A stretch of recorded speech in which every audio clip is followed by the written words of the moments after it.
হে আল্লাহ, একমাত্র আপনার কাছেই আমি আমার দুর্বলতার কথা জানাচ্ছি, এবং একমাত্র আপনার কাছেই আমি আমার অভাবের কথা জানাচ্ছি, এবং মানুষের নিকট আমার অসম্মানের কথা একমাত্র আপনাকেই বলছি।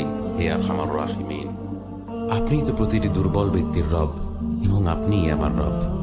আপনি কার কাছে আমাকে ছেড়ে দিলেন? এমন অচেনা মানুষদের কাছে যারা আমার ক্ষতি করতে চায়, নাকি এমন শত্রুর কাছে যাকে আপনি আমার চেয়ে অধিক শক্তি দিয়েছেন? হে আল্লাহ, যদি আপনি আমার উপর রাগ না করে থাকেন তাহলে এর কিছুতে আমার কিছু আসে যায় না, কিন্তু আপনার আশ্রয় পেলে আমার পরিস্থিতি আরেকটু সহনীয় হবে। হে আল্লাহ, আমি আপনার চেহারার নূরের কাছে আশ্রয় চাই, যা সব অন্ধকারকে উজ্জ্বল করে দিয়েছে, যা দুনিয়া এবং আখিরাতের সব বিষয়ের সংশোধক। আল্লাহ, আপনার রাগ এবং অসন্তুষ্টি থেকে আমি রেহাই চাই। আল্লাহ।